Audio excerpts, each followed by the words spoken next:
Welcome back, folks. Hardpoint episode 4 is now live. Seedale London happened over the weekend. We're going to break everything down for you, how all the teams did, the placements, the formats, the prizes, who did well, who did poorly. Going to break it all down for you. So to start off this episode, we're going to go right in towards the tournament format. We saw it in Minnesota. It was the launch weekend. We just had sort of like show matches. We switched over to London. Now we have the format. How did we think everything went switching over to this new format for these matches? Yeah, I kind of wanted to discuss this just because I think, without question, as we got deeper into the tournament, the most tweets that I got, like the biggest topic, was just some confusion about like how things work. Because obviously, it was going to be like this 40-week thing where we traveled everywhere, and it was the league matches at first, and then there was that last-minute change that came in like a couple weeks before the league actually started, and it seemed like there was just some confusion because we've said like tournaments, and I think people didn't realize that it's not like a true tournament. It's more of league matches matching up with the tournament. So I thought it was worth us just sort of discussing the overall year and how this stuff works. Because even with like the bracket and the groups, like people were confused. So yeah. I guess let's first just talk about overall format. Like we had, like Teep said, at Minnesota, we had the first week, which is more of like a showcase. Show matches, you got 10 points for a win. But that theme continues throughout the year with all the tournaments and everything. Every win for a team, they get 10 points. The only difference for that is like if you win a tournament, you get additional 10 points for the grand finals. So basically the grand finals are worth 20 points is the easiest way to view it. Everything else, 10 points for a win. Joe, do you want to talk sort of about the tourney format, just how it works with regards to groups into bracket? And then I want to highlight maybe a couple of the confusing spots for people. Yeah, I mean, I think Clinton, we all sort of discussed this a little bit. Like, I don't think we really did a great job. Like, we as the CDL did a great job of explaining it on broadcast.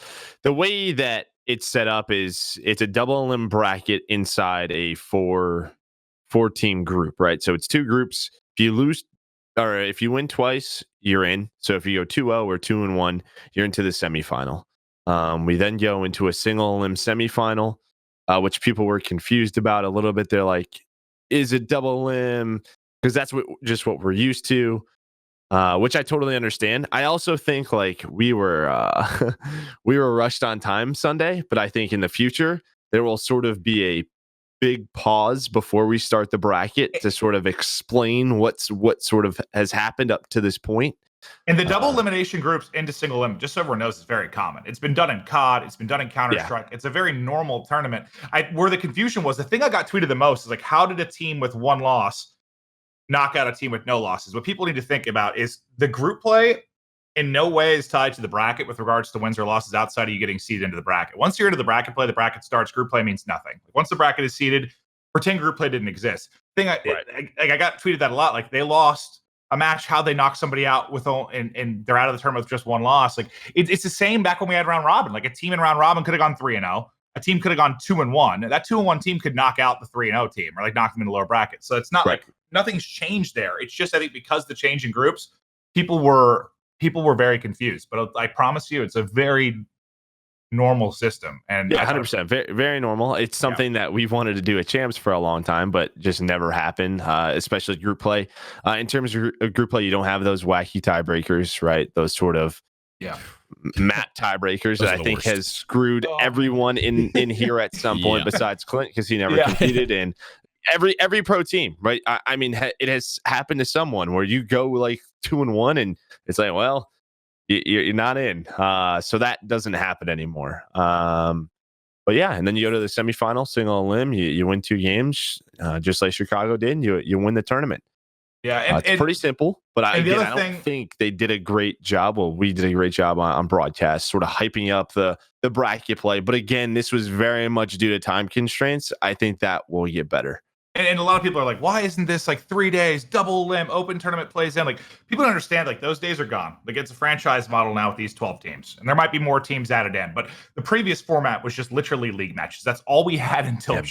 Be happy. This is 1,000 billion times better. So why when I keep saying it's a hybrid, basically with round one, like, there's no seeding into these tournaments. It's very different than a regular tournament. The round one matchups in the 2 different groups is meant to mimic what the league matches would have been. So like every team kind of matching up against each other once. Now, how it goes on in the tournament, obviously teams are going to play each other a different amount of times based on who gets out of the first round. Like, it's not a perfect system, but I think everyone in here can agree it's a really good first step to go from league match model and adding like a tournament element. Right. But like it's as much league match as it is tournament, really. Like it's really in the true sense of hybrid. I think people aren't realizing that, and like a lot of the questions and a lot of the concerns are like, they're not doing this right. They're not doing this right. Like it's not the tournament you're used to. It is different. Right. But I guess I was getting pissed by all the complaining because it's so much goddamn better than what it was. Like it's so much better. And like just think about the moments and we had like 115,000 viewers. It's the most viewed UK event ever. Like I don't know. I thought from a tournament standpoint it was awesome. Mm-hmm. Like it built the story like our old tournaments. And just you can't do it better. Like you really can't do it better in my opinion, just because this makes regular league matches entertaining, exciting, like super entertaining. Like I wasn't there at the event. Neither was Tyler. Like I got to watch that from a spectator's point of view. That was awesome. Yeah, I loved every single match. Everything meant something. They're on the line. Are they going to make it out of group play, or are they going to make it into the bracket? This is bracket play. Are they going to win the tournament, or are they going to go home? Like it made everything that was really just a league match super exciting, because like you got to watch like a tournament style of a league match. Yeah, it's not COD Champs or something where it's like millions on the line and it has to be a double. Yeah, it's not meant to be. It's meant to make these entertaining, and that's exactly what it did. I enjoyed it so much watching from a spectator's point of view, so I thought it was awesome. Enjoyed it too. And if you want to change to the format or like double limb, or like part of it is just the restrictions of it being 2 days, guys. Like that was how everything was planned. That's how budgets were set aside. Venues were booked before the format changed. So could there be a difference in format and more matches? I would think that's probably a year 2 conversation. Honestly, I do. I think this is going to be the format, and I think it's pretty cool. They're figuring out a lot of stuff up. Just to address a couple more things moving forward of like things that I saw on social media. It's like people complain about the whole 2-loss thing going in. It's like the seeding into the bracket is your advantage, right? The 1 seeds out of the bracket are in theory supposed to play a weaker team in that round 1 of the bracket, being a 2-seeded team. Like that's how it works. Like it's any bracket ever. Exactly. Like, any so people complain about that. Doesn't make any sense to me. The other complaint that I saw is the randomly seeded groups going into the tournament, right? I get that point, but I think by event 4 or 5, people will get really, really bored watching the same matchups in round 1 over and over again. And I don't think people gave that a lot of thought either. And again, it's supposed to mimic league matches. Exactly. Like, imagine if you paid $25 million for a franchise spot and you started poorly in the year and you were the last seed every year and played the number 1 seed every tournament. Every single time you saw, it would not be entertaining at all. Exactly. Joe, what were you going to say? I think you were going to add something before we all started talking. I was just going to say we get 14 of these. We get 14 of these tournament style weekends. People have wanted more and more tournaments. Somebody tweeted me yesterday. It said, "Hey man, we have to wait, like a week and a half for another tournament. Like you guys should add it online league in between." I was like, "What? How much do you want?" Like we had 6 majors last year with leagues in between, like with playoffs. So it was like 7 to 8 with champs. We are getting 14 homestands, mini tournaments, plus COD champs. Like this is gonna be awesome. There's literally end of March into April. There's 4 weeks where we go back to back to back. You are gonna wait 5 days in between tournaments. Clinton and myself have to fly all over the world in between a week. And one other thing I thought that was kind of cool with his format. One of my big complaints personally at first was the fact that every team wasn't there. Like 4 teams weren't going to beat each one. But now that this tournament happened and Atlanta wasn't there and Atlanta's the next event, all I can think about is Chicago versus Atlanta. It's created this storyline that I'm more like I think Joe said it best. It's going to create these moments during the year instead of having 14 tournaments where you're watching the same damn matchups every time. Like you got to make them wait for it. It's going to add variety on these moments, man. Like, I don't know. I think it's like it's cooler than I thought at first. It's even like the opposite way, right? Like what happens if Chicago and Atlanta is not at a tournament, right? Because then we get to see who is the next best team. I there's a lot of different ways to look at it. Listen, I love to watch Chicago, Atlanta, Chicago, Dallas, Atlanta, Dallas, whoever else, every single final. Sure, I'm sure they'd be great, but like the fact that we may not even get it at Atlanta. But it's an option is amazing because we know Chicago is better than Dallas now. I just think. Well, Chris, what was it like for you though? It's going to be interesting. What was it like, Chris? You guys chomping at the bit watching that whole weekend go down? Like It just sucked because like our team wanted to be there. You know, I'm sure. After like Minnesota just being there, we're like, damn, like we want the guys just want to be on stage. Just Great. flat off that. Yes. Like, that's all they want to do. But perfect.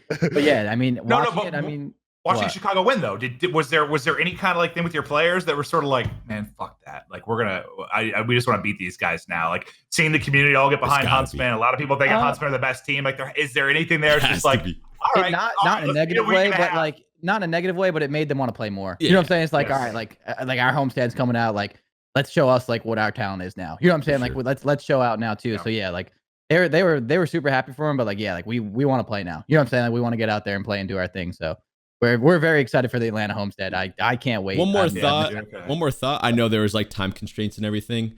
I guess with the single elim, I would like to see like a BO7 final. Thoughts on that? Disagree? Agree? Nah. We don't need any more time. Our broadcast was goddamn 12 hours. There's reasons for that, but you take out hype battles over. It's still an 11-hour broadcast. Fair enough. Like, that's just long, man. That's just. I mean, I don't think we need to do anything to add time. I think if anything, right now we need to cut down time. We need to go back to 90-second search and destroy rounds. Dom needs to go to 5-minute rounds. Hardpoint rules can be tweaked. Like, if anything, series are way too goddamn long. Wow, the hardpoint can be tweaked. But I agree with all those points. However, I just think the final needs to be highlighted a little bit more. Personally, you're saying just the grand final? Just the grand final. Just a talking point. I realize all your points are correct, Clint. I don't know. That's the thought I had when I was watching it. I don't know. Wait, when did Dom become 6-minute sides? That's never been a thing, right? Yeah, it's always been 5. Yeah. Oh yeah, the players have done everything they can to make series long as shit. Like everything. Well, I think that's just in game. I don't think that was in game. I don't think players chose that. I'm almost positive they didn't. Oh, I thought that. I assumed that was like a player choice. Yeah. The 2-minute thing, the 2-minute search, I will say with 2-minute search, it is kind of interesting because the offense can sort of play around and make the defense think like, what's happening? Did they pop Deddy? But it's just too long. It really is. It's too long. Like, I think we got to go back to 90 seconds. Do a minute 45. Do something. I don't know if that's a middle ground. Yeah. All right. Cool. So, I guess now we'll hop right on over to the actual results from the tournament. Gonna pop those up on the screen if one of you guys want to read through them. I think. I'll read it. I mean, what Huntsman first, then Empire, Legion, Ravens, Surge, Subliners, Gorillas, Ultra, and I think all of us three got the top 4 right. I think Joe was the only one that had you had New York coming out instead of. What I predicted happened the opposite way. So I had Paris winning the first round match, and then they were gonna rematch and like the elimination like get out, and it happened the opposite way. So New York won, and then they lost to London in a game 5 where they got reverse swept. Right. That was a big deal Saturday night, and then they had to rematch Paris in losers round 2.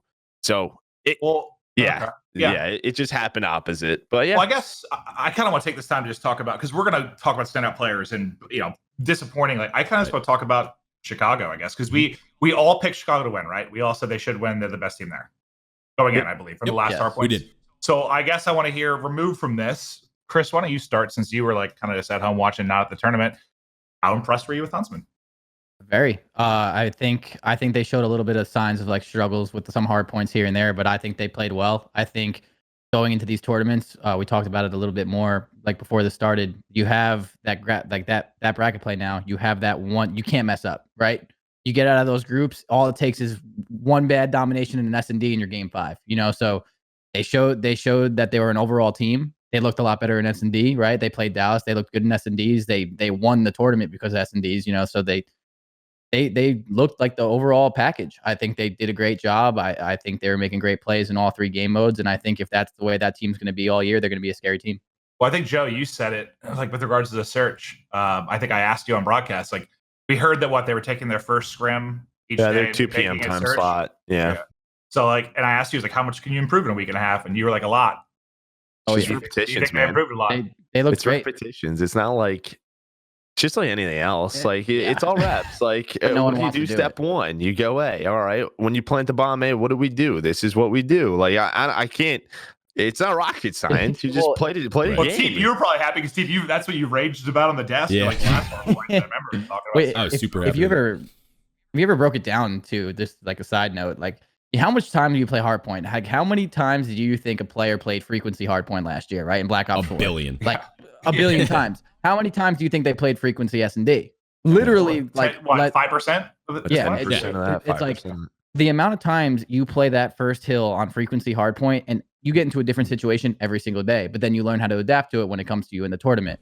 Search and destroy, when you play at 5% of the amount of time you play frequency hardpoint or any of these hardpoints, like, yeah, it's just repetitions. Like it shows you how much that helped. It helped us last year. My team went from being horrible at S&D to being so good just by being in the scenarios. And there, in search and destroy, there's so many. There's 2v2s, there's 2v3s, there's 1v3s, there's 3v1s, there's, you know what I'm saying? There's it goes on forever. So yeah, no, I was thoroughly impressed with how well they seem to get around that. I think a big thing to point out too is like you could tell they're coordinated with nade spots, like a lot of like just big brain studying things that I didn't really expect to see so quickly. We saw, and it really paid off for them. So that should just reinforce every other team in the league to sort of steal that stuff and get on it as fast as possible for the amount of improvement that they made in such a little time. I think the other point I want to bring up too is the fact that they're able to beat the same team that many times. That is not easy at all. I think Ant brought it up on the desk. Like that same matchup, like it's hard to do. So many different maps, so many different scenarios. Of the way Modern Warfare plays, the fact that they did not, take their foot off the gas pedal and they wanted to keep proving that point to Dallas, like that's hats off for them, man. They looked really, really good. And to be able to do that it's not easy. I guess, I mean, the other thing we can talk about, because I don't think we really have a direct point to that later in the show, is just how we felt Dallas rebounded. Right. Because, I mean, especially if you look at the grand final, all those maps were close. I love what they did with vetoes. Like Dallas, the when they played in grand finals, like I liked it too. Cave was really close. Arklov was really close. Like I did enjoy how they switched up the vetoes. The thing is too, like I talked about it on the broadcast, was like Cave was a map we didn't see a lot of. So what happened with the veto process is teams are like, these guys are just flat out better than at Cave. So you saw more Petro, you saw a little bit more Hackney, right? You're seeing teams try to figure out where else can we go because we have to. So we didn't see a lot of Cave. And I think teams get better at maps, more repetitions that weekend, right? It goes both ways. But the fact that they just sort of threw a Cave in there, were like, maybe some of those mistakes that Chicago would have fixed in groups isn't fixed for the grand final, right? Like, because you didn't play it once or twice. So I really liked what they did with the vetoes. It's just, dude, they had an opportunity, man. They should have won map one. They 100% should have won map one. They had Stumpkin in behind twice, an outpost. like, They had their release set up at East. Like, I think there were like 3 different spots we called out where like Empire should have won the game. Like 100% should have won the map. Empire, I think Empire actually played that map better. They played it better. Yeah. I just think a few of their setups, they just got gunned. Plain and simple, they just got gunned down, and they made a few mistakes. But they actually looked very good on that Cave. I thought they were going to win it with the way they were playing it, but it just they just didn't slay with them when it mattered, in my opinion. So well, and it was the first time everyone was giving Dallas some flack. It's like, oh, how good are they going to be or whatever. They handled business against the other teams, those other matchups. They sort of stack up how we thought they would, right? And obviously.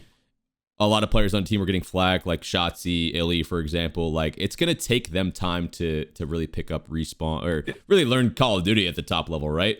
Like, them just hopping in, they haven't had a lot of time at all. Go ahead. I think the best thing for Dallas is that your 2 best players right now are Crim and Clay. I really do. Like, Hook's right there. Yeah. Like, I think that's the best thing for you. Like, the vets on other teams are like, some of the people struggling to adapt get better. Like, the fact that these 2 are your best, Shotzi and Illy are only going to get better. Like, we know they have a very high ceiling, and they're going to hit it at some point. And if Crim and Clay can continue to play this well, that is, it's a great time for Dallas. And I think one other thing that Clay tweeted out yesterday that I liked, like kind of backing his guys up. Dude, this is just a different era, man. And these guys are turning 18 at a time where, I mean, think about your guys' first tournament you to be on a main stage. Like, these guys didn't get to start with a UMG Dallas and warm into things. These guys got thrown into a franchise league and thrown on a main stage like that with the London crowd. And the minute it's not the same, bro. And like, they're just going to get better. 100% agree. But it's just like, it's wild to me to think about their first main stage versus like probably what your guys' was. So like, yeah, but the only thing to that though is Shotzi. Yeah, it doesn't apply to Shotzi, but it applies to Illy. It doesn't. Yeah, did you see his interview? I think this is a different thing with him because yes, he's done it in Halo, but he's still like it's his first thing for COD, man. Like he's trying to win everybody over. I think Shotzi's thing for him is that he just needs to continuously get more reps in Halo. I mean, in Call of Duty. Like I think I don't think anything of the main stage or crowd is worrying Shotzi at all, and I don't think that's an excuse if it was, but I don't think it is. I just think he has to adjust to Call of Duty more. It'll take time. He is brand new to Call of Duty. Think about Enable. Even think about Formal. Formal had a very fast come up when he did play, you know what I'm saying, in Ghost, but like Formal didn't start off the best player in FPS history almost. You know what I'm saying? Like he had to grow to become what he's become. Like he did it fast as hell though. He did it faster than others, but Enable struggled all of Ghosts. Yeah. You know, like I don't think Shotzi may have done it faster than Formal. I mean, well, as far as getting on a top team, but I'm saying like playing wise, like the way he's been performing, it's like Formal obviously played it pretty well, but I think Enable struggled in Ghost, if you want to say that, but then he became a complete player and then won throughout his career. So it's like, I think Shotzi has a lot of room to grow. I think the main stage thing has nothing to do with him. I think that would be more of Illy, if anything. But I think they have a lot more room to grow with that roster. I don't know. You watched that interview. That stage and crowd was doing something to that guy. Right? Oh no, they were trying to make it back to Halo and stuff like that. No, the crowd has definitely been more severe, but I think at the top he looked starstruck, bro. Like he was a deer man. I think he'll be good. All right, well, we should probably keep it rolling on, but I think before we transition into the standout, disappointments, things like that, I'm just going to bring up the points graphic really quickly and walk us down. Basically, from the tournament, depending on how many matches that you won, you earn points, everything like that. You can see the London earnings on this graphic right here. Huntsmen at number 1 with 70 points, Paris at 40, Empire with 30, tied for third with the Ravens. FaZe and the Rocker are at 20, and then you can see how every other team stacks up. Wait, so quick question: how do you guys think it should? So I saw Clay like complain about this graphic, and I actually think this current graphic makes sense because it says London earnings. It says NA by the 4 teams, so like I thought that was self-explanatory. Those 4 teams weren't in London, so they couldn't earn points. Right. But like going forward, how would you do it? Because like I know they're not going to have the same amount of games played. And it's even weirder because you can't really compare it to baseball where it's like games played because that's a set schedule, right? Like this is completely different with how the tournament structure works. Like how could do like overall points. So you do like overall points earned at, and then you could do like London or whatever, and then you could do like events attended. Events attended, maybe. Yeah. Oh, that's the way we're doing it. Give something just so you know how many you've been to. Obviously, so if you have less than the other team, then you know why. Because there's not really anything like this. Like yeah. I mean, there's sort of like in sports, there's games played like column. Yeah, but like the games played column, like again, you have a set number of games every team is playing. Like it's still we're gonna get to a point when there's a team with 12 events and or whatever the last event will be 14. Yeah. Well, I just mean it's different because the potential games played skews so much because of the tournament. So you get knocked out first round, you can go deep into the tournament. Like the amount is like. No, I know what you're saying, but it has to be events attended. That's why I think it has to be events. Yeah, it can't be like a games played or. That's all you have to add. I think that'd be perfect. Yeah, I think that makes it. I was just curious. I saw some people talking about it yesterday. All right, cool. So as we transition over to standout players, you guys can see on the screen right now how the bracket played out. Now we're gonna go. We each sort of picked out individuals on teams that we thought really stood out to us as to making a big impact on their team. We're just gonna go down the board, give our takes on some of these different players, these teams, and why they were able to make such a big impact for their rosters at the tournament. So I don't know if Joe, you're at the top there if you want to start. Yeah, I'll start. I'm going to go with Dens. Paris, once again, I think it impressed us. I think Clint and myself talked about it where we weren't sure. Like, they were obviously great at Minnesota, but if they lose here or don't make like the semifinals, it's sort of like a head scratcher, right? Like, really, how good is this Paris team? Was Minnesota like a fluke, or are they this good? And the question is now answered that they are this good. And the guy who stood out for them was Dens. The stat I have, he had a 1.28. The only other person that was positive on his team was Shocks at a 1.03.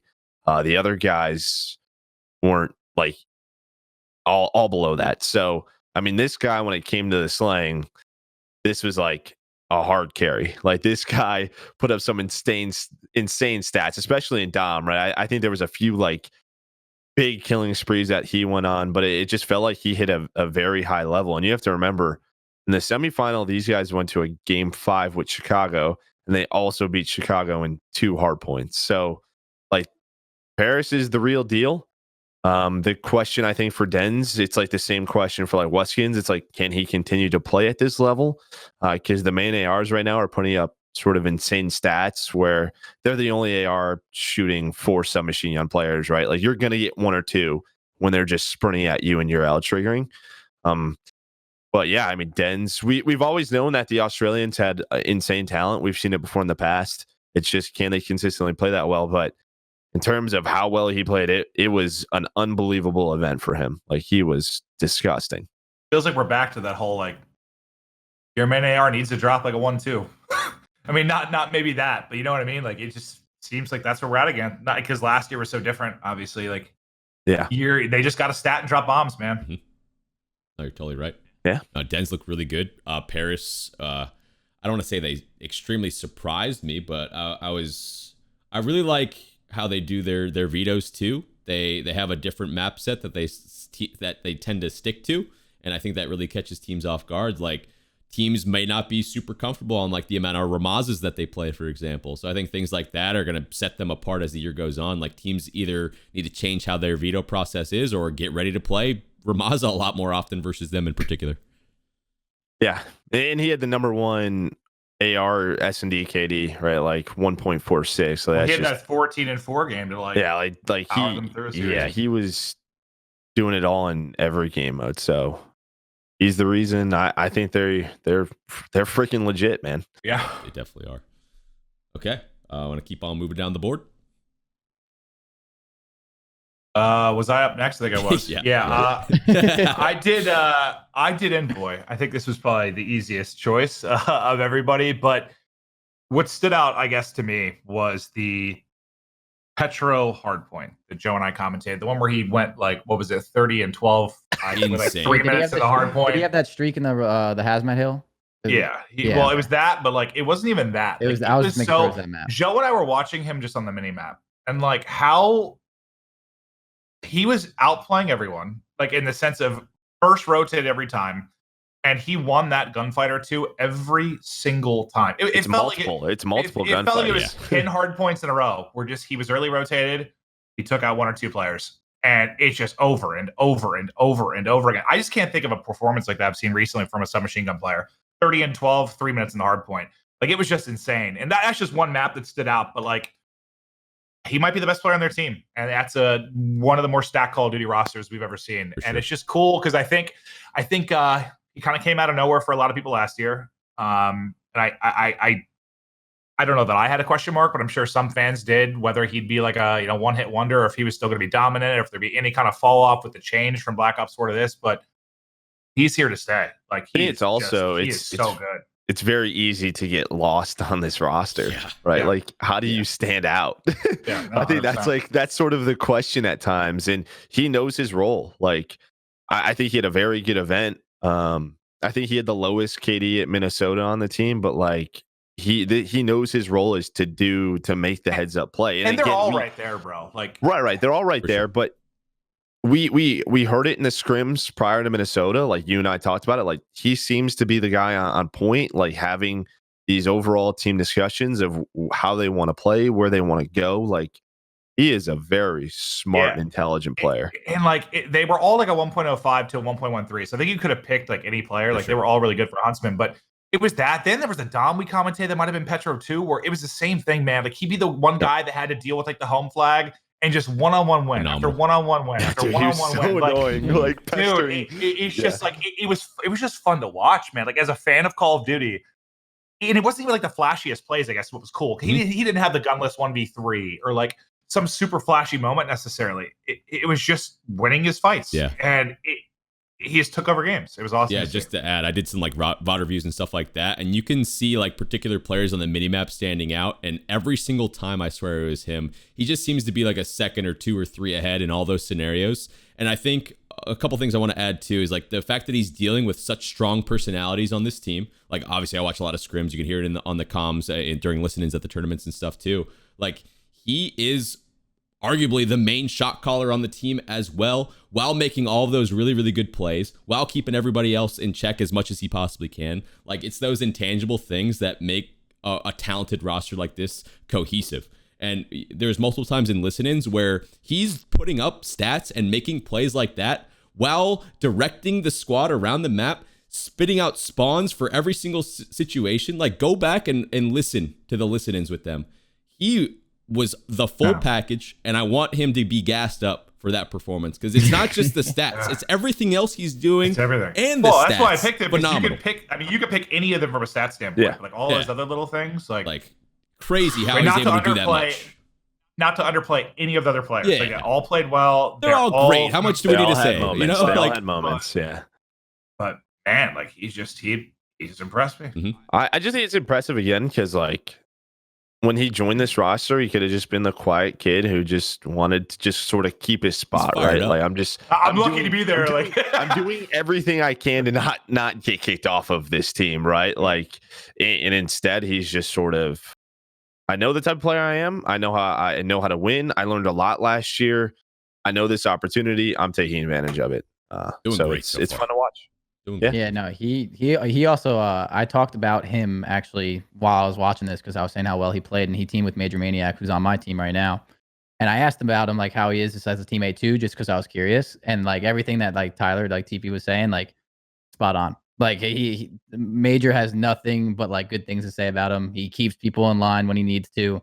He's clearly a smart player. He knows what he's doing. So like, yeah, he brings a lot of, for being like a younger player and like a newer player, obviously to the CDL, he brings a lot of leadership that you wouldn't expect. And that goes a long way in a career, especially when you're playing the way he's playing. It's not even like super explosive, just smart and winning the one-on-ones that you need to. Like you have players like that can do that. You're going to be there for a long time and you're going to have a very successful career. I think what else is interesting, Chris, is like we're talking about how important he is right now while they're winning.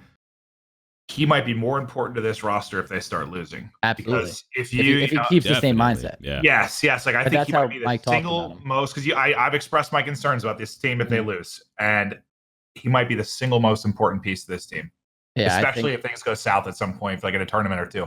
Yeah, because Gen G never won last year, and him and Major never won last year, but they always kept around there, you know. And Major has nothing bad to say about him. He said nothing but good things. So yeah, there's a big difference in mindset between that team and this team. Oh no, of course. This team expects to win every tournament like that. Yeah, but I know what you mean. Package. It seems like it. We'll see. I mean, if they do start losing, then you'll really see how much else he brings, obviously through scrims and comms. But as of now, enjoy that gas. Yeah, he's looking on the way up. So good for him. All right. Well, Chris, it's your turn, you beautiful bastard. Take it away, buddy. Is it my turn? It is my turn. I got two little combo. I got a little combo. So at first, my original pick was Wuskins. I think that was pretty easy. Obviously, if you watched any of the London matches, he played unbelievable.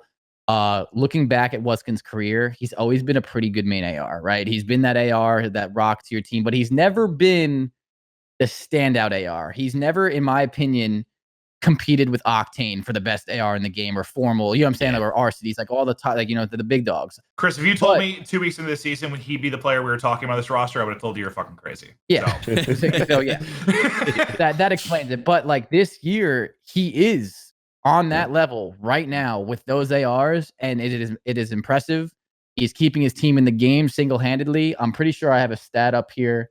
I think he had 29 kills per 10 minutes in Hardpoint. Basically 30 kills per 10 minutes in Hardpoint. It's like he's slaying, he's doing everything, he's clutching when he needs to, he's just doing everything that he needs to right now. Chris, I think his that passion, top 3, by the way, of all players. Is it top 3? I didn't see only people above him, I think, were Aqua and Octane. So. Yeah. Wow. So the amount of passion he has had for years, it's so awesome to see him thrive now, and hopefully he keeps it up, right? This is now the big question on him is he going to stay at this level? Is this the Wuskin we're going to see all year, or is he going to kind of slowly go back down and still be a very good player, but not at this elitist play, like at level that we're seeing him? But I don't know. I think he's the real deal right now. I think he's playing really well. The M4 kind of fits his play style. This team playing around him. He's got Jared running real fast ahead of him. Dylan really, like, he's got people running in front of him. Like, this is his best team he's been on, and I think he's got a good year ahead of him. And then my other pick was going to be Scumpy or Seth. I think people have been. I said this, I think, in our first ever episode. I'm not sure, one of the episodes, but I've always been a big fan of Scump. And when we were talking about the Huntsmen, people didn't really know like what Scump you're going to get this year, and people have given him a lot of flack last year for not being as good. But like I've always said, like Scump's standards of being as good are like the best player in the game. Like he's always been considered like the king or whatever you want to call him. I think this year he seems a lot happier just as a person. I think this year this game fits his play style so well. Like I think everything he's been doing, but not just of how well he's been playing now, because that's kind of expected from me. I've always thought very highly of him, and he knows that, and anyone that's ever talked to me knows it. But he's playing so well in Search and Destroy right now. Like, if you have a Scump that is confident in S&D and doing his thing and playing his game, like there's just there's nothing you can do about it. You know what I'm saying? Like he looks great. He stood out to me. He's not known for his incredible S&D, but he played so well this weekend. I think if he keeps that up, I think he's a really, really big key to this roster success. So kudos to him. He did great. Oh, yeah, he had the number one S&D kitty. Yeah, that's not a typical Scump stat, but at the same obviously time, that's inflated from that game 5, like where he goes on a 10 streak. But that was a game 5 where you needed Scump to go on a 10 streak. So to do it, and he did it. So yeah, S&D practice, right? We talked about it. It looks like it helped him out a lot. I mean. Well, it's even little things, like not even with the team, but like when he's just even playing with like the old men of Redacted, whatever. Like that goes a long way. Like those repetitions, it really does. Like even just GBs and stuff. It's little knowing things, just like timings, learning spots, like those little things. So just more repetitions. But yeah, I think you hit the nail on the head. Like for me, it's fun to watch his charisma again. Like it just is. Like I teamed with him for a long time. Like when he's having a good time, when he's enjoying himself, the team is having fun. And I think when he's not having fun and not enjoying himself, like the team's on fire, like which we've seen in the past. So when was the last time we saw? When was the last time we saw him tweeting like this, just going to people and having fun? Like I don't know. We've seen like glimpses, right? Like we could probably go back like after Vegas last year, and find stuff. Much. It's been years, bro. Like. But yeah, like it just seems like he's in a very good spot right now. Hopefully it continues because he seems as hungry as ever, which I think is great for the league. Well, and just speaking on that type of stuff too, like I've seen Seth at his sort of like high. I've seen him at some of his lows. Like he's a very, very crucial part of this team. He's a very charismatic person, and he, to a certain degree, carries the vibe of the team on his back. Like he's just that guy. That's what he's established himself as, and the fact that he's started off this year so strong, he ended last year pretty damn strong at champs too. He's seems like a way better mood. He's on a new environment, which I really think he needed for the longest time. So I'm really happy that he's back in his sort of comfort zone. The one thing I gotta add is how long will it last for? How long he's gonna keep this fire again? Like he kind of lost it once. I really do hope he keeps it. Like obviously he's one of my better friends in the gaming community, but like. Hopefully you can keep it going. And to Clint's point too, what happens if they lose 1, 2, as long as they're winning, 3. I'm not worried. Yeah, exactly. Yeah. So good choices there. One other question, T, maybe you would know, or I could be talking out of my ass, which I do a lot. But the one thing that stood out to me is he had the most deaths on his team. When do we think that was the last time that he had the most deaths on his roster? For a tournament. I think that type of stuff is just not a valid point. I think there's times where I was just curious because I was surprised. I just figured that would always be like a Damon or somebody maybe going in before him, and the back and forth he'd have with his teammates, but who's baiting who? Like looks to me on stats like he's the one going in, which I just it seems it's a trend in Hardpoint for sure. He's the guy that's like 15 and 15 where everyone else has like way less engagements on the map. So which I feel is different. Put Seth in as many gunfights as possible. It's Seth. Yeah, you want him in gunfights, and I think it's a new environment. I'm saying it's a good thing. I think it's a good thing. Yeah, definitely. No, it is a great thing. He's been on the same team for so long, and you've seen it even like a little bit with Zuma and Attach. Like I think when they split, that was the best thing for them before they came back together. Honestly, I really do. Like I think eventually, like you just need something fresh. You need new minds. You can't just you learn, you mature. I think this new environment's been really helping him. I guess I was just wondering if that's sort of meant to me by that stat, and maybe I'm an idiot, is like it said to me he trusts his teammates more, which I'm taking a lot from one stat. That's a big step. Yeah, I'm taking that. Maybe he just trusts him, man. Let me go in. My guys got me type thing. I don't know. Just a little bit of insight to last year. We were really good. We started to fall off. People started to not trust each other, disagree, try to copy other teams. We lost the identity of the team. And that's over time when you don't trust each other completely. That's what causes those things to happen. That's what causes the breakdowns in gameplay. So like it might have come off like that, but like when you're in a good environment, everything's going to be looking a lot better and more cohesive on the map too. So they look really, really good. Yeah. Okay. So good choices there, Mr. Crowder. The guy I'm going with is Mr. Clayster. I think he's the person on this roster where you thought he'd be the worst player, right? When you look at this roster from top to bottom going into this season, did you think Clay was going to be the worst player? Honestly, personally, from like a KD standpoint, personally, maybe? no. But yeah, I don't know. You guys might have different takes on this, but I didn't think he was going to be but like. I didn't think he was going to be what he was doing. Yeah. When's the last time he dropped the 1.2? 2006. Right. Like, okay, 06, Jesus. But I just wanted you know what I mean, though. You know what I mean. Yeah, I know what you mean. That was fast. I wanted to gas up Clay, man. He looked really, really good. Obviously, this game, the style of the main ARs need to be, sort of in that takeover sort of style. He's doing his job. He's like the leader, the charismatic guy, getting his team going when they're down. They pull off that reverse sweep, right? Like, I think he's a very, very important person to keep Ian in check too. We know how Ian can get sometimes, right? So I think it's a perfect balance to pair up with these younger guys to keep their heads in check, keep them level-headed. And the fact that he's able to put up a stat line like that, the team looked a lot better in my opinion too. They seem like they were right there of catching up with Chicago, right? I think it's going to take them a little bit more time, but it's going to be someone like him that helps his team improve at a much faster pace and to get the new talent up to the level that they probably should be at, Yeah. Yeah, I mean they are right there. Like, No, they look better for sure.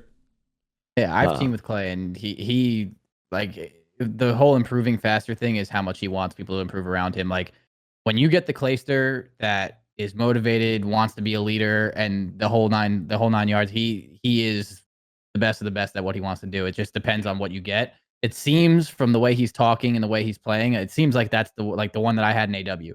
AW Clayster, you'll never get a better one than that. Like that was the perfect player. He was slaying. He was confident. You know what I'm saying? He was motivated to do what he wants to do. Like, I think like you're seeing a little bit more of a glimpse of that, having the younger players on his team. Like he actually has to be that kind of role, right? Like, and he has to kind of play like the other leadership with Crim Six. I'm sure they have their own thing going. So like, I think the current Clay we're seeing is good, but I definitely don't think I would have saw him as the worst player on his team this year because I think Shotzi and Illy weren't going to start off super hot. I think they're amazing.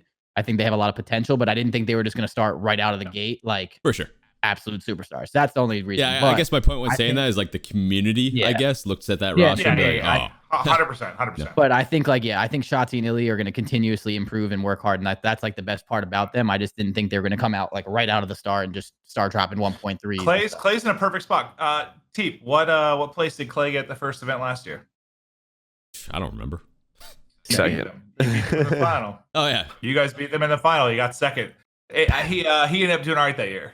yeah, he did okay. Well, I think he's feeling okay. I think it's different though too. Like for him, like because last year he obviously wasn't the star. He was very much a role player. Like kind of did. He had his moments, but this is I think this reminds me of like AW Clay. And I couldn't find the tweet I was looking for, but there was a tweet that was just like, my teammates just want me to do my thing on the map, right? That reminds me of what Denial Clayster was, dude, just do whatever you want. Just shoot people with your assault rifle.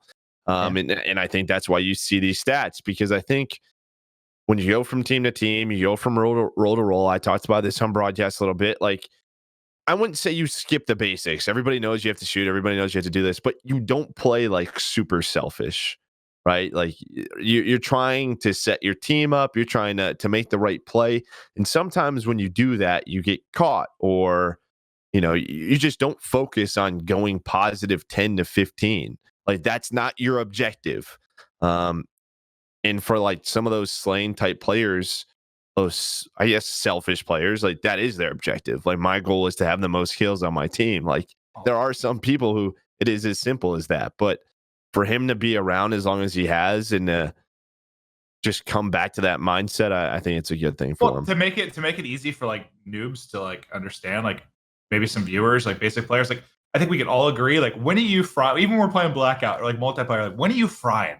When you're not saying a damn word, when you're locked in, you're only thinking a little bit. All you're thinking about is the next gunfight, like where you're at. Like you're not thinking much. So yeah, when you're trying to do too much and think about other stuff, like it's harder to play the game that way. That's a lot of probably what separates pros from the average person. But yeah, I think we all know what it's like when you can just like focus on you and just play. Like everyone gets that. Man, and each roster that you're on has a different level of that balance of who's taking over the intangible stuff during the game. But yeah, Clay's the pick for me. Dallas Empire obviously getting. Whoa, Copper wants to get involved again.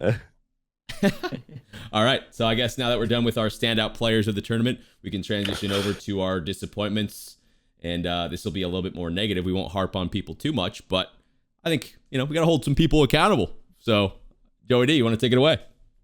Yeah, my pick for disappointment is Seattle. I didn't think they were going to win this event. I didn't think like they would get to the final. I just thought better. I mean, they lost to Dallas twice. They won a game 5 S&D, but something still seems off with this team. And there is one thing that I want to harp on. We found the tweet and I want to read it for you from Octane. He says, good games to Dallas again. Didn't prepare well enough for this event, unfortunately. On to the next. How have you not prepared enough for this event after Minnesota? I don't understand. Like who's it fall on? What didn't you prepare? Whose problem is this? Is this because like there was I don't know. Maybe we don't know, something happened with a player, or they couldn't practice as much, but like if that wasn't the case and you still aren't feeling prepared in S&D, or you're still making the same mistakes in respawns, I just don't understand. Like, first of all, Octane had an insane event. I'll give him his props, but Seattle as a team, like, how is this still a thing? How are you not prepared? Is this on the coach? Is this on the players for not showing up and taking practice seriously? How is this still a thing? Is really what I want to focus on, because it shouldn't be a thing. Like Chicago, we harped on their search and destroy. Guess what they fixed? They prepared for search. I just don't know. I'm curious what he meant by it. Like, I know he meant he wasn't prepared. Like what? They didn't scrim enough. They didn't work on search. Like what? I guess I'm curious, like what specifically he means. Or like, by that. Is he saying that just because they lost, or? Yeah. But like, that's just something you never want to read. Like that should never be an excuse. Preparation should not be an excuse. It should, unless. Like maybe you could say once we get in that crazy grind, right, where we're like flying back Monday, leaving Thursday, like maybe during that stretch you can be like, oh, we only had a couple days, one guy couldn't play one day, not a lot of time to prepare. I get that, but not when you have like week and a half, 2 weeks, and unless there was something going on with a player, I just don't get it. I don't get it. Yeah. So for me, it's Seattle. I just Chris, were they scrimming though? Who do you know? Were they scrimming up? Breaks? I don't know their scrim sheet specifically, but we played them once, so I know we played them. Anyway, sorry, Joe. I was curious if like he's I don't know. Octane had an insane event. Apathy played pretty well. The other guys, you're still not really getting what you want from like your Slacks or your Karmas. I don't know if it's one of those things like where what we just talked about with Clay, where someone just needs to play a little bit more selfishly. Like maybe like Octane is playing like his role and he's doing very well as a main AR, but maybe there has to be one of those other guys who needs to take a step back and just be like, I'm making sure I go positive every game, like type thing. Like maybe it is just as simple as that, but someone else needs to step up with him and they need to prepare better. I know who's going to step up. Who is he going to be? It's Teddy Rex. I saw this tweet from Teddy Rex, February 10th at 2:34 a.m. Wow, I just figured out what Seattle can do to make their S&D so much better. LA, it'll be so much better. Believe that. LA. Good. When's LA? That's March 7th. Because they're not at the next event. They're not at our. First, I was like, when's that? Oh, you figured it out then. Perfect. Yeah. Well, that's what they pay him for, so Yeah, that's good. that's good. That's what they're paying you for. Clint, you brought this up before we went live on this, but they did lose to Dallas twice, right? That's tough. That's difficult. I think this conversation would be different about them if those matches against Empire looked a little bit closer. Were they that and close? they didn't go to a game 5 with Gorillas? Yeah, right. Like definitely from what we've seen from them so far, it's just like everyone else just looks so below average besides Sam. He's dominating. You see when we're on his POV, he's the guy piecing him up on the head, doing his job. Sam's never not going to be that guy. Right. That's what I mean. So like when we come down to like blaming people, do you blame him or do you blame everyone else? Like I don't know. We still need to see more. It's always going to be hard to blame Octane. And I guess we'll get a better idea once we see them versus some different level of competition, right? But it's like to try and get out of these groups in this format, like, are they going to beat 2 teams? Yeah. I don't know. That's tough. But okay, so that's Joe's choice for sort of a letdown. For me, it was the London homestand. I had to go with the Ravens. We talked in our previous episode of if they didn't win this one, when would they win again? And from what we saw from them, they looked solid at certain parts throughout the tournament. They ended up losing in a tough match to not make it to the final. But Wuskin was the only player where we had that wow moment.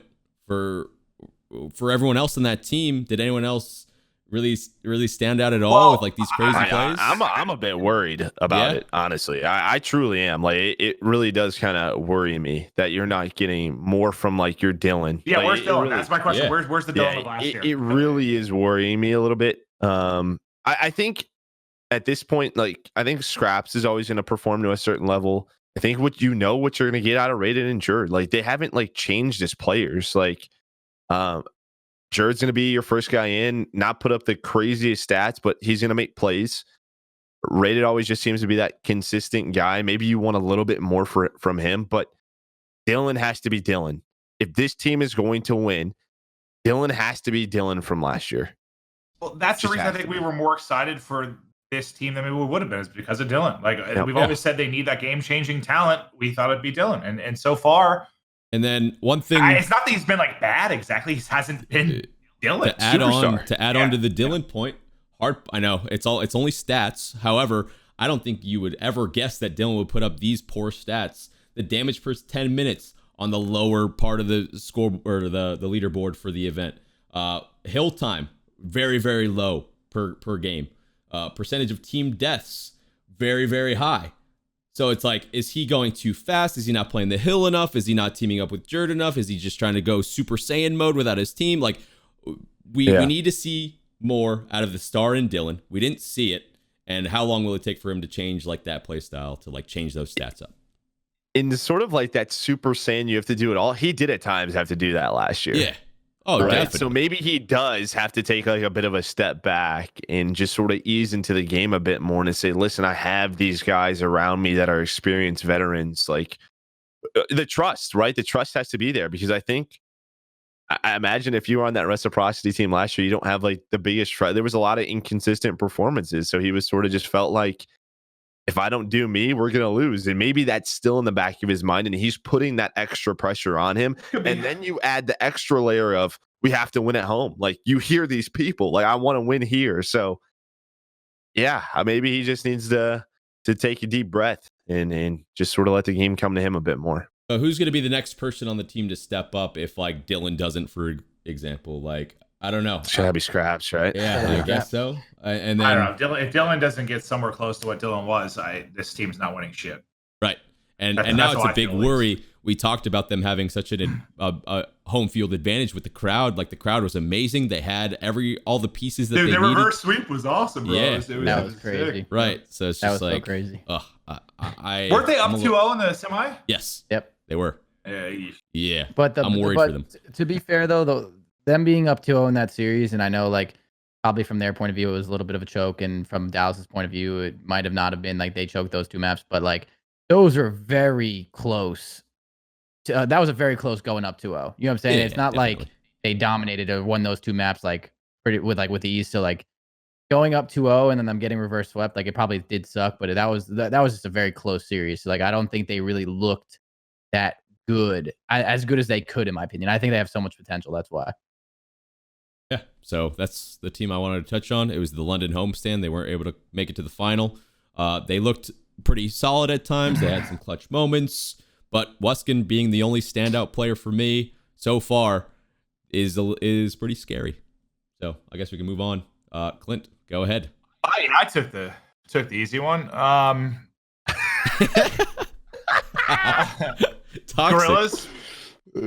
Gorillas don't look great. I think after Minnesota, they were better than we thought they were, right? What's tough here is what? They got smoked they got 3-0'd by Huntsmen, right? And then who did they play? What was their next matchup? It was Surge. They went game 5, right? Yeah, so they got blown up by Huntsmen, not shocking at all. Losing to Surge, not the worst loss, I guess. But like what stands out, and Pat, I love you, but I believe he's had the worst KD back-to-back events. In Minnesota, I think he had like a 0.69. Here he had a 0.74. KD may not be everything, but when you are the worst KD, when you have the worst KD of every single player, not much else needs to be said. I mean, it is. We have the stat sheet. It is red. Yeah, it's the worst. It's the worst of every single player. He has the worst kills per 10 minutes of every single player.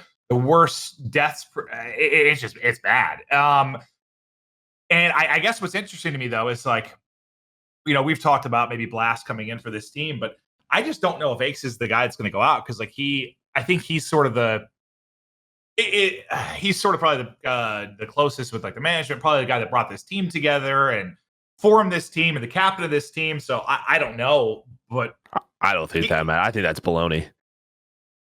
Oh, I guess I hope so. I mean, if you want to improve the team, maybe that's a change that needs to happen. But it's still, I do to his credit, we're only 2 tournaments in, but still early. You can't ignore the worst KD at back-to-back events. Like, you can't. And the team is struggling as a whole. It's not like everyone's dominating, but he's stunk. And I think like some of these guys have teamed with him before, and we talked about this team. This is going to be an emotional team. Like when things are going well, they're going to be going well. When they're going to be going bad, they're going to be going very bad, right? Like they're going to be vocal about it. And I just don't think the players on this team are going to put up with it for very long. I imagine they're having the discussions now. I truly do. Like it wouldn't shock me. And maybe like some of the arguments may be like, well, he's a leader. He brings this, he brings that. And it's like, well, they have one of the best coaching staffs in Ricky and Bevels. So I don't think that has to be a discussion. Like Bevels and Ricky can talk to these guys and get these guys on the same page. So if that's a worry for like bringing Blast in, it shouldn't be. Do they want to give him another shot? Sure, but it's just how many are we going to give him? Because I think Blast is good enough. I think we all know Blast is good enough to play in this league. So it's interesting when you have a guy like that just sitting on the bench. It just is. Yeah, like who's calling the shots? How much influence does the coaching staff have? You have like, I guess, quote unquote, proven coaches on the team. You have a solid amount of talent. Go ahead. I think it's hard to talk about moves already. I do. There's barely, they played 4 series. Like there's barely been any gameplay, but if you were doing everything you could to start this conversation as quickly as you possibly could, Aches has done it. Yeah. Well, it's just going to be interesting because like we have the points leaderboard. You can't go down early in those. You can't go down early in CDL points. You then put the pressure on yourself, but we have to win events. Yeah. Which I don't know if Gorillas could do that. Like, I don't know. Like, I'm going to go take a look at like the LA homestand. Like, I don't know who they play first round. So this has OGLA first round for them. I don't know if they're going to be able to beat them. It's tough. And then if they lose, they have to play Minnesota or Seattle. So like they right away they could have another event where they get 0 points. Like then at that point you're trying to make top 8 so you can make the wild card. It's just like you put so much pressure on this team, and you have to earn points. It's plain and simple. You have to win matches. Yeah, no, I've been there as a player, specifically being down in the league and then having to win a bunch of games in a row. That pressure just sucks. You never want to be going into a match and having like 3 matches ahead of you as well and being like, well, if we lose this one, we're out.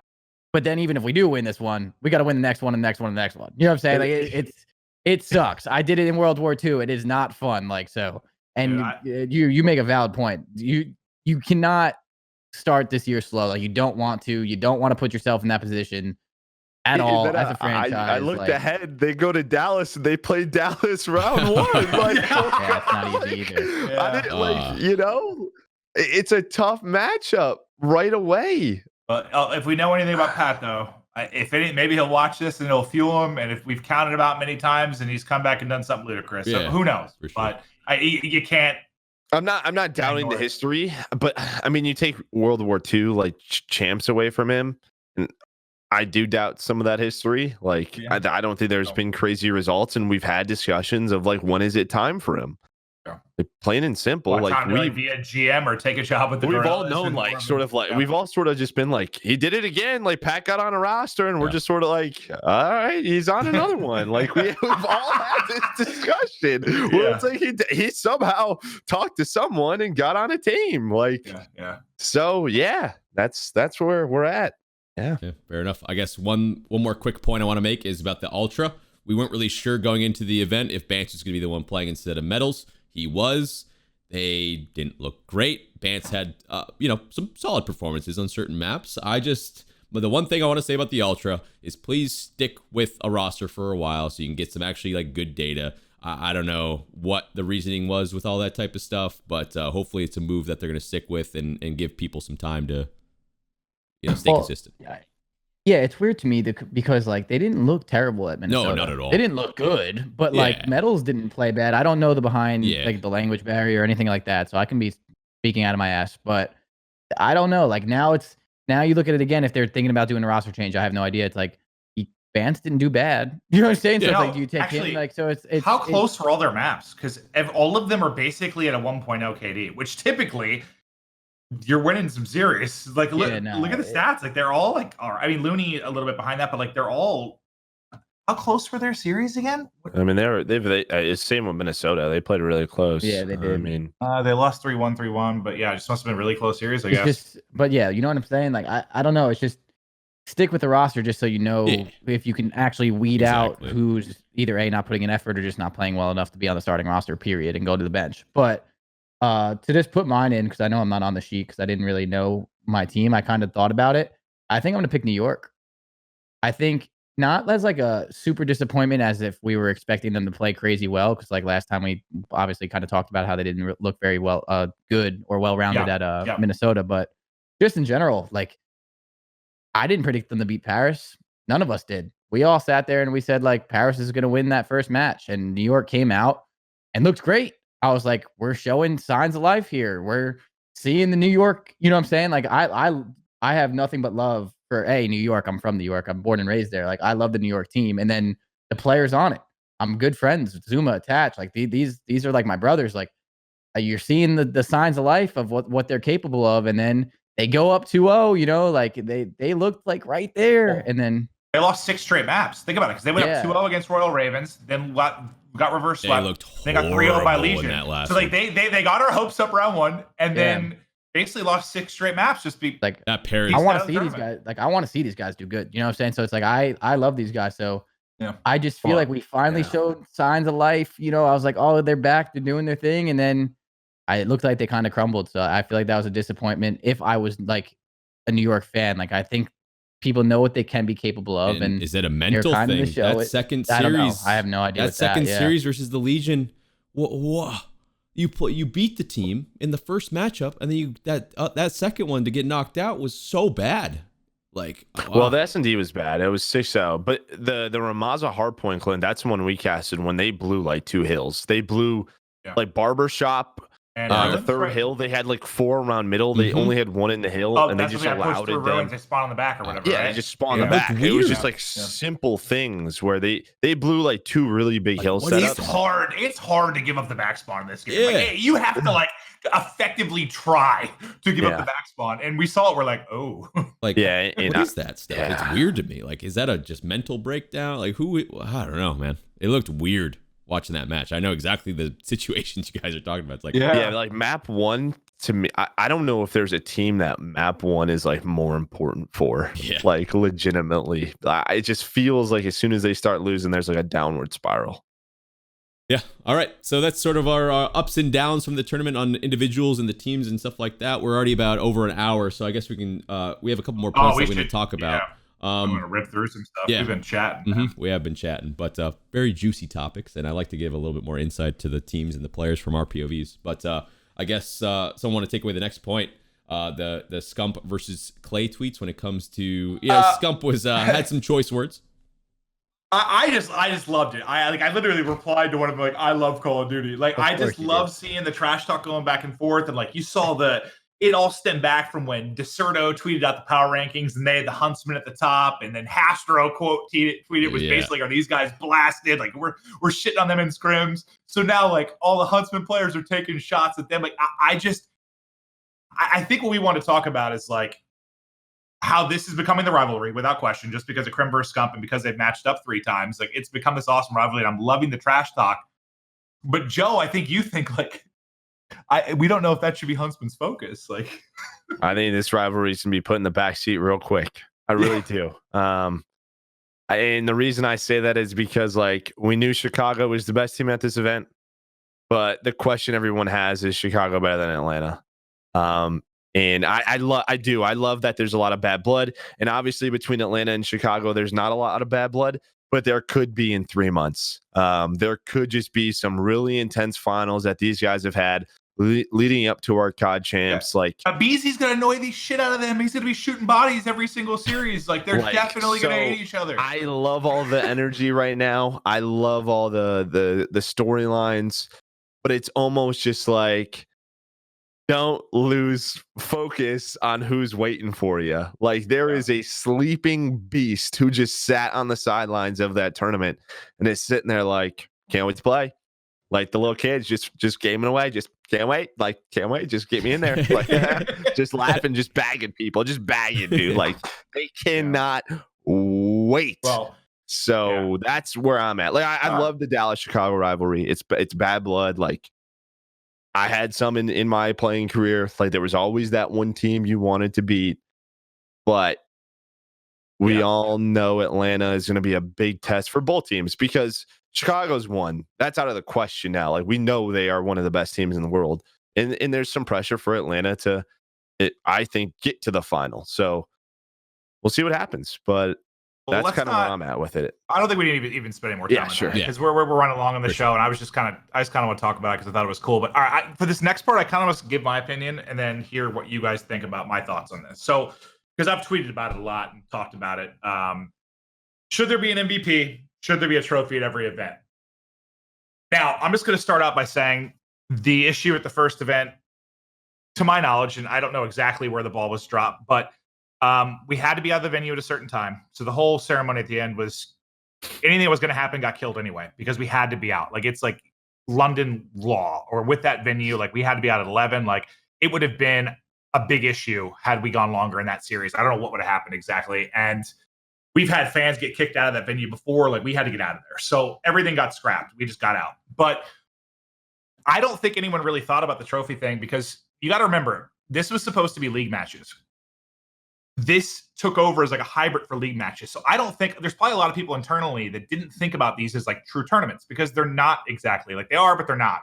So I think it honestly just sort of it just got missed. I really do. Like, I don't think anyone thought about it until like that's so 2 days lame, before the event. though. They were like, oh, no. I get what you're saying, but like, I just honestly think it didn't really cross someone's mind. That's a mistake. So, yeah, 100%. I guarantee you're not going to see that going forward. I agree with you. I just think it was an oversight and it'll get fixed. But I think how it should be going forward, because I don't think these are the same as like a major in the past. I don't think it should be some big trophy, Agreed. some huge thing. I think it could be a plaque, a medal, a fucking patch on the jersey, a trophy that has some local flavor. Patch on the jersey, and I think the teams could be responsible for it. And it's just this not small, but kind of a small gesture because we have 14 of these things, man. Yeah. There's a lot of them. Like it's not a major exactly. So that's how I do that. And then for the MVP thing, I actually don't think there should be an MVP every event. And I'm curious to see what you guys think. But I think as much as not everything's like regular sports, I think our model is now more like regular sports where I think there should be a regular season MVP, like covering the home series, and then a champs MVP. That's how I feel about it. I don't know if there's. I don't care about MVPs at all. I don't care about the MVP. I don't even. I don't even think we should end. Or I don't even think we should have an MVP ever. I've never thought that. Okay. I could care less. I've been the same way. But would you be fine with a regular season MVP and a champs MVP? I think that's fine because that's cool. But I for every event and like having an MVP, like I don't know. I think it's fine to just do a regular season and the champs MVP. Like those are like. I think the one understandable, but I don't know for every event. I don't think we need. I get why it's cool for players to win. Agreed for the small accolade. I think the one thing, maybe this is an idea. You know how Scuff does like the team of the week or team of the weekend or whatever, and pick individuals from each team. Yeah. I want players to be individually highlighted a little bit more, and there's a way to do that. I don't know if it's MVP or another system, but like rather than just like randomly bringing them up on the broadcast of like, hey, they went off in this hard point, like something at the end to be like, yo, these individuals went off. Wasn't that basically what the Scuff team of the week is? Yeah, pretty much. But like, I don't know, something that's more legit. Does that make sense? Like, you get what I'm saying? I want the players to get gassed up a little bit more. I want them to feel more special about this. And like, if the players feel special, then everyone else will feel special too. No, they definitely should. I agree with that. But yeah, the regular season MVP is cool. I think that would be probably the best bet in my. I agree with you, Tyler, 100%. I think that's the best way to do it. And then yeah, I think. A trophy. I honestly think the patches on the jersey are pretty dope. I actually love that idea a lot. I didn't even think of that, but it's I don't think you need a big trophy. You know what I'm saying? Like even a medal. Like, but it's cool. I mean, let's be real here. Like you have younger players now. In 5 years from now, obviously that's like the goal. If you won like 25 of them, it's cool. You know what I'm saying? Yeah. So like you want something to remember. You can't just like, for example, like the Huntsmen, like. Oh, we won that one, but if you don't have anything to remember it, you'll never have it. So it's like, I definitely think it should be something pretty cool. And at the end of the year, imagine every time like you hang up the jersey for the end of the year and it has like 6 patches on it. That's sick. You know, that's really cool. Yeah, because we can't be something little, but it can't be nothing. As much as I said they aren't major tournaments, exactly, it's not the same thing. Like you can't be short-sighted though, because like if you think about it long term. They are our most important. I think medals would be dope too. Like going forward, like 10 years from now, maybe you just have home series and champs. Like I don't know, things could change. I mean, we're not probably our final version of what this will look like, but definitely not. Yeah, I think I don't know. I've heard. I don't know. I've thought about a bunch of different things with this, but yeah, as much as I'm not trying to make an excuse for anyone, and I don't think it was like acceptable exactly.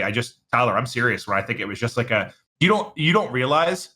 And Joe probably has more insight, but when that format changed, when that went from league format to this hybrid, you can't fathom how many little fucking things changed and how many little things need to be figured out. It's in the priorities to everything. I get how many little things, and I think it literally was just.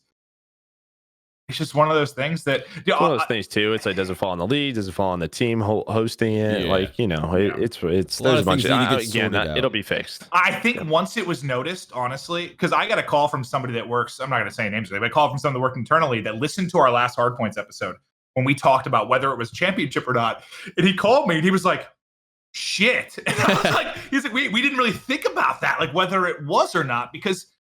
It's just it kind of is, but it isn't. Like it's just like we were talking about. Like it's sort of this weird gray area, right, between what was and what is. So yeah, it'll get fixed, man. I don't think we have to worry about it going forward. And I feel for the Huntsmen guys who would have liked that to be handled better. But moral of the story: it'll get fixed. They'll give them a patch. More accolades, more gas for the players. I want the players to be highlighted as much as possible. You can still give them a medal. Yeah, that's true. You can still do it, and maybe that'll happen. Well, I saw Hector was getting something made for them, so who knows what'll happen. But I think it's one of those things that we knew there would be. We knew there would be some missteps. We knew there would be some bumps in the road. Like it's a completely new league. To me, this falls as one of those things that's just like a whoops. Now we fix it, and it's not a big deal. Very shortly. Wait. Side note too. I just want to point out. I thought it was pretty cool that the Huntsman won on Hex's birthday. Yeah. I thought that was awesome. I think Hector's a great guy. I think all of you guys agree. But I think he's a great guy. I think him switching over to the Huntsman and obviously having the whole thing with Oxford, the Huntsman and everything, and then him winning on his birthday, the first ever championship of the CDL. Sure. I think it was very fitting. I think it was very cool, and happy birthday to him. I thought that was awesome. So yeah, that was really good. We stand Hector. Listen, here. We love it. We love Hector. Yeah. Few things since I was at home watching the broadcast. I want to just throw it out there too. The delays need to be worked on. The whole hype battles thing. We all saw what happened with that. That was very, very annoying for a lot of people involved. I'm sure That thing's got to get sorted. Different priorities, different players. I don't know what the fix is there. That needs to get fixed. And then the amount of ad like cutoffs during the broadcast too. I realized that, Clint, you kind of explained a little earlier that it's an intense process. I'll kind of talk about it like obvious. I don't know the exact workings of it, but it's an internal ad thing that's run. So it's not like just so like, ad block and stuff is right. Isn't like your typical YouTube ads. It's like it's injected ads, and it's I'm not going to even try to explain it. I don't even know what I'd be allowed to talk about, not talk about. Just know that it's very complicated and clearly something was off, but they're aware of it. I just want to be that voice from watching the stream and the amount of times I saw you two, everybody else, the talent people getting cut off, no BS, over 30 times over the course of, that long broadcast. Like, it's just a bad. I didn't realize it was a thing. It was bad. Like, Crowder, you watched too. It was annoying to watch. I'm like 100%. Oh my goodness! A couple times, you can deal with that. Joe and I didn't even know after day one. I didn't even know because we were probably watching a direct. We must not have anything important to say. Yeah, I felt bad for the talent. It's just like, damn, like that often, like. But to gas the other side of this, because we kind of went at production a little bit. Like, I kind of want to touch on that a little bit because I know we gave some flack to the CDL production side for Minnesota. I just kind of want to say I was really impressed with a lot of the improvements. For sure. That went around with regards to the observing or even stuff for us personally. Observing got way better. Yes. That just to separate a couple things too, because like we have there's like a staff of CDL producers and director and stuff. They're all really intelligent, incredible, amazing people that really worked hard to improve things in a very short turnover. But you have to remember too, there's different. They partner with different production companies. There'll be other production companies in North America, some in Europe. And obviously the biggest issue with this event for me, and I think for people at home, was the audio. Like, there were a lot of audio issues. And thankfully, that is not something that won't be an issue at the next event. Like, that's just I don't want to say contractor exactly. It was like an EU production company we partnered with. And whoever was handling audio was blasted. Dude, some of the equipment, man, like Joe and I were laughing. Like, we saw the production truck and it just looked like, I don't know. It just wasn't like, our mixer from 1972. It just wasn't what we had like at Minnesota. It's like a lot of things will be fixed there, but like I've just been I was very critical of stuff last time, and I'm down to gas it when I think there were improvements, and there's a lot of people working hard to make stuff better. And I guess from when I was watching, I thought there were a lot of things that looked better. It was just the audio stuff that I thought. A couple negative things I wanted to touch on. Watching from home, I was engaged. I loved watching. I obviously am super involved with the community and everything, but just the straight up gameplay, the other content, the filler and stuff, I had a really good time watching. Just like as non-biased. It was a good show. Yeah, it's a good show. It was a fun show. I really enjoyed watching. The games were good. Teams are looking a lot better than what they did at Minnesota already. I love it, man. But just a couple negatives along with the positives. Atlanta will 100% be the best broadcast we've had. I have no doubt whatsoever. I bet each new one is going to be better and better. So that's awesome. Yeah. And then last thing, we got a little teaser today. A little teaser of a potential, I don't know, is it a BR? Is it something else? Are we? It better goddamn It better be a BR. Give it to us. BTB needs something new to take over, baby. Yeah.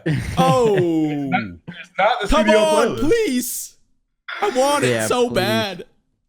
I want it so bad. I just don't. I'm equally parts excited and anxious. I'll be honest with you. Like, I can't wait to play it. Like, regardless of good, bad, weird, like, we are going to be grinding it. Yep. We're going to be the best goddamn team in the world. But, but like, I'm still nervous because dude.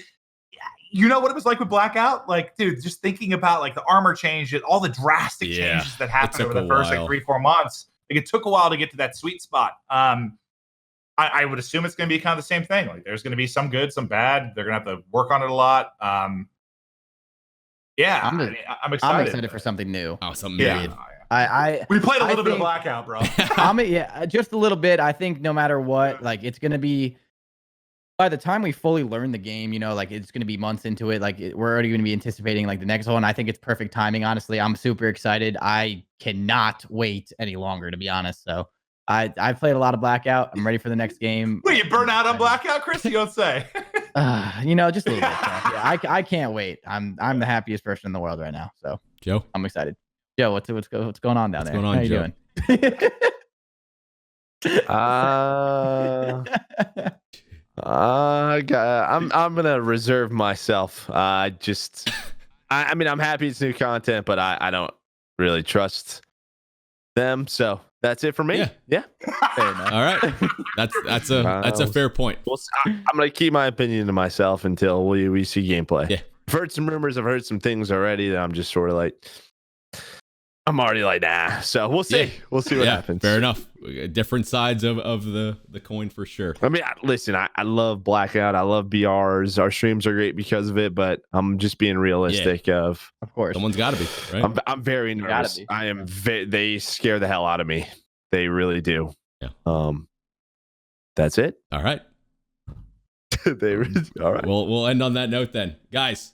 Hope you guys enjoyed the episode. Make sure you guys sub to each of our YouTube channels, follow our Twitch streams, and follow the Hardpoints podcast on Spotify, Apple, and Google Play for future episodes. We'll see you guys next time for the pre-Atlanta episode. See you guys. Goodbye.